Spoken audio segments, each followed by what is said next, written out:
July. There is a sacred scarab scale change. For a moment, the human body imagines itself to be a dung beetle. Dung beetles will, if necessary, follow the light of the Milky Way to stay on a straight track. In the northern light, tractor tracks do the job. The insect buzz of the quadcopter is soothing, and dry alfalfa stalks crackle underfoot. The stalks cannot penetrate the flexible soles of the barefoot shoes, but toes catch the rough blooms of timothy grass between them, and chlorophyll is wrapped into the technical material. On a field cleared by forefathers, coarse woody debris and a small forest of aspen trees have been planted in the sweltering heat. Later on, others will bring the stones to the field. Wasps and cats resemble each other and stick their snouts in other people's business, as if the world was there for them. And it is.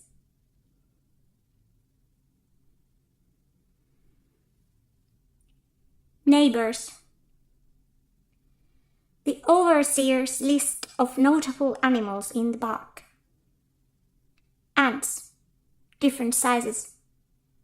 Dogs, 2 peed on a statue last time. Fat cat who owns the neighborhood. Common lizards. Cicadas. Cicada nymphs that live underground for 5 years.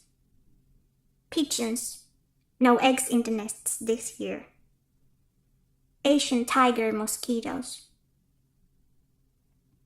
Species observed in the flat. In the shower, a pale Scutigera coleoptrata. Under the threshold, a common lizard. Others.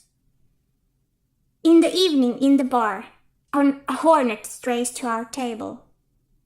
A certain ant carries a ladybird's elytron down a gravel road.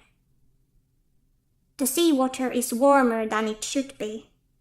Under the surface, there's a burning. A penetrating blade of grass slices the skin, and the pinch of the electrical impulse lingers. Can't be sure whether there are blisters or not. The tiger mosquitoes move fast, land, and stick a rope through the skin. Red bumps form, almost always 2 side by side. They swell up the next day and change color from the incandescent rose of oleander blossoms to a deeper purple. In the daytime in Libreria Acqua Alta, a huge, mangy rat mills among the throng of other tourists. The feel of its paws warm and soft on the skin of bare feet. Maybe, in the nocturnal Rio de Scudi or one of the other small canals, another rat swims gracefully against the current. After some 5 months, in the small hours of a cloudy morning, CGI mice from a Disney production enter my dreams in the form of a rat. When we look at each other, 2 worlds meet. Soft key that opens all the locks. Meanwhile elsewhere, a house rots on the edge of a field. Feel exhausted. Will soon have to start taking care of the building, heating, the car. I lose myself in maintenance. I melt into the structures. I am underfloor fungus. Should the spore dust on the veranda floor be swept out of sight, or would it be better to open up wall structures? I count the cracks slicing through the plinth and get a different result every day. Flies. Houseflies gather around the laptop computer. I transfer them out one at a time in a 370 milliliter glass jar. This time of the year, all doors and windows are already closed, and flies must crawl inside through other cracks in the house. Air heated by the machine's processor flows out from the ventilation gaps on the back. The screen is tempting too. It's warmer than the surrounding space, and with its lights may appear like some kind of passage. The two-winged critters don't care about the mouse cursor's movements. They just sit and rest, head down, and clean their frontmost pair of limbs by rubbing their feet together. Then they wash their faces, forcefully bringing their forelegs from the neck over the eyes and back again. Black, flexible, spring-like limbs vibrate and are sharply etched against a UHD screen. A bunch of reddish-brown, fairly sizable parasitic ticks are attached to the abdomen of one of the flies. One hangs right behind the proboscis.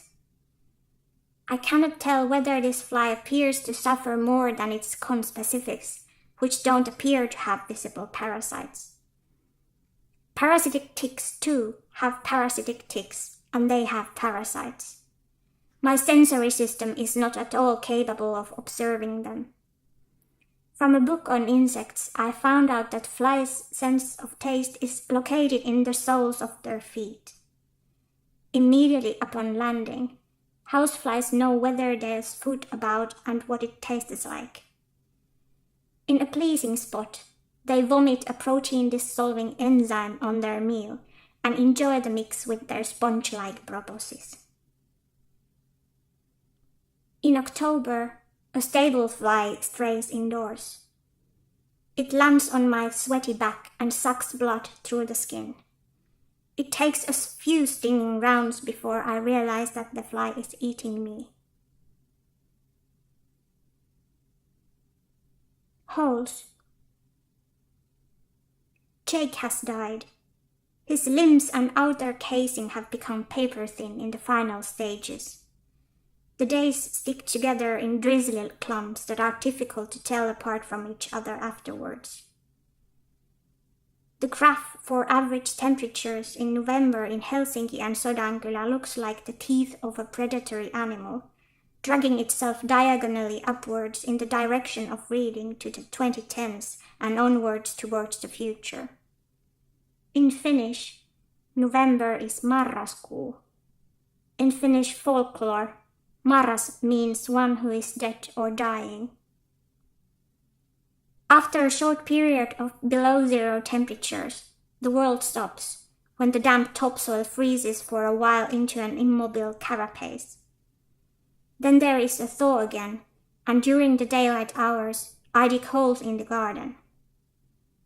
The ground is muddy only in the hollows.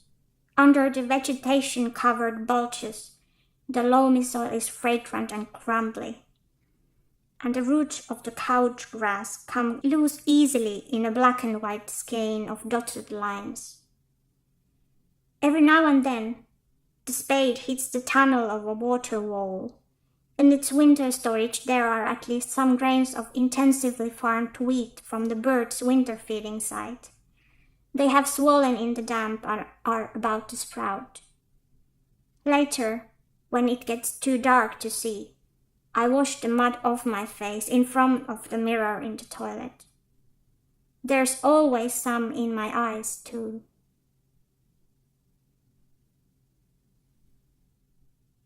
Landlocked.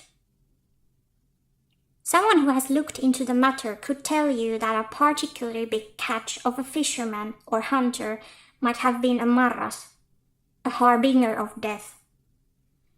For one who has caught a marras, such as a giant fish, the catch has foretold death.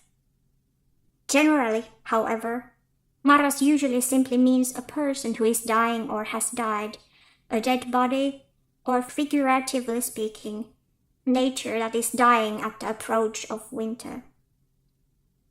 In this context, no differentiation is made between spirits, living warm-blooded animals, or other species inhabiting the land. Marras penetrates most layers of reality. All slightly larger, recently tilled areas look like graves more than anything. The catch of roots appears never-endingly big. The rhizomes dug up are spread on the bank to dry, and after a while, They can be lifted into strong plastic sacks to break down in the embrace of the microorganisms in the ground. The edges of the vegetable patch are covered in dying couch-grass families. The thought of the earth freezing incites desperation in the digger. The couch grasses instead appear relieved. Each poke of the digging fork breaks up soil communities. I cannot help but hear the earthworm's disapproving notes.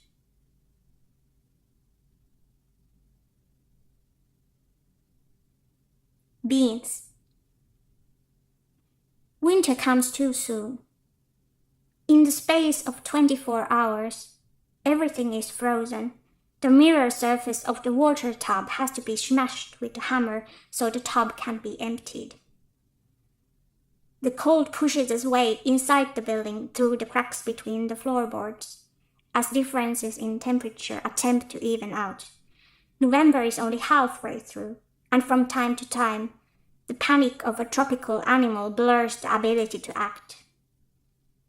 Unexpectedly, watching the broad beans soaking in a 5-liter saucepan is soothing. The dried beans have changed shape when the water has penetrated their skin and smoothed the wrinkly outer layer, ostensibly reversing the effect of time and the atmosphere.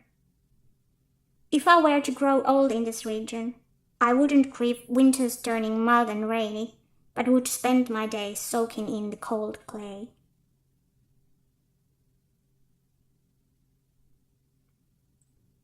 Earworm. Halfway through the final month of the year, an infuriating song about a mosquito plays in my head first thing in the morning. The profession of the first-person narrator of the text, an anthropomorphized mosquito, is dealing out stings. The masculine name of the mosquito, chosen for its quality of alliteration, is of Germanic origin. I find a definition in which the name means clarity of mind. The writer of the song has not familiarized themselves with the life of mosquitoes. I know the male mosquitoes to be entirely vegan and to feed on flowers. Their proboscis wouldn't even be suitable for sucking blood. The protein in mammalian blood is necessary for the female mosquito so that their eggs may develop. There is plenty of energy in the female's main nectar source of nutrition, but no proteins. The recurring motive of the song is the expectation of the blood-sucking event, which is realized in the final verse with the mosquito relishing his meal. The itch of the bite in human skin is another repeated theme. The mosquito narrator also mentions that the sought-after meal of blood tastes sweet. In the track, the assumed male mosquito addresses his human client and tells them he is watching them like a cat. The analog draws from human everyday experience. The mosquito in the song speaks the language of humans, and even while featuring as first-person narrator, has only a supporting role as an archetypal nuisance. The tune remains, inscribing its passages in my mind. Simultaneously, the mosquito eggs, formed with the assistance of the blood acquired through much hardship, wait for the spring's meltwaters at the bottom of ditches drawn with rulers in the damp detritus under the icy cover. I don't know whether mosquitoes would miss our softly warm, sparse-haired skin and carbon dioxide breaths if we were to disappear from the place forever. Blood rushes. I open a book. Ursula K. Le Guin writes, "The salt in the small bowl looks up at me with all its little glittering eyes and says, 'I am the dry sea. Your blood tastes of me.'" Landscape. The loamy earth rests out of my reach under the icy cover. I lay in bed. Under my eyelids surge the swirling cyclones of the heart's black water and pale ice. With the north on the top of my head, they orbit from southeast to southwest. A winter storm has patterned the surface of the snow with black, three-dimensional fractals, which I think originate from next door's white birch. In the faint dawn of the second morning, some way off, colorful Christmas lights shifting through Venetian blinds throb in sync with the keypad's backlight, cut off for 13 hours by last night's blackout.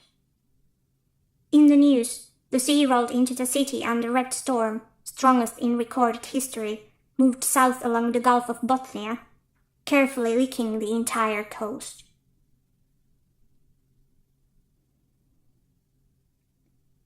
Gingerbread House. When I was young, a worm squirmed inside my grandmother's body. Grandma would often describe what it felt like to have it digging under her skin. The tunnels of the worm dwelled sometimes in her arm, more often, however, in her side or back, somewhere between her shoulder blades. There was no doubt that it felt unpleasant, but I never heard Grandma complain. Maybe the unwanted neighbor kept her company of sorts. In my favorite bit of poetry, written by Matti Tiisala, grits stink on the top shelf. The worms will soon be in charge there. Their might is magnificent.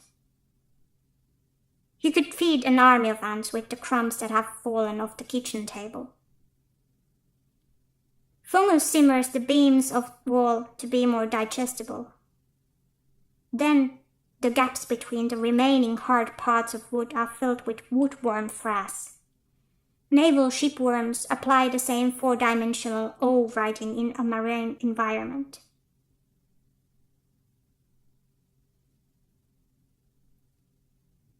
Escherichia coli. In proportion to body size, the human being is a young species. I listen to a file in which salty water splashes and foams against some mineral reef. The wooden floor transmits the kinetic energy of communal living, which transfers as tremors into the table under the warm keyboard. The animal sounds on the file are mixed with the morning song of the non-human animals downstairs. The chemistry of life is chemistry of water. I myself carry this enormous sack of salt water round my spinal column. Otherwise my life on dry land would not work. Nobody appears to know why intestinal bacteria have been found in the human brain. Maybe the fat attracts them. In the hybrid tissue of Camille, imagined by Donna Haraway, the genes of a human and a monarch butterfly are combined. Species under threat of extinction are in detail taken inside the human body. But maybe everything shouldn't be reserved. Would someone agree to carry the genome of the guinea worm? Our genes and bodies are already common ground. In my dream, it is summer. The river water is dark with humus and warm as bird's milk. I inspect the speckle-like sitting soles on my inner thighs in the mirror of the water. In my experience, the ones on the edges stick to clothes more easily. My swimming costume is black, and I cannot quite calculate my toes. In the first line of the foot, there appear to be about 7.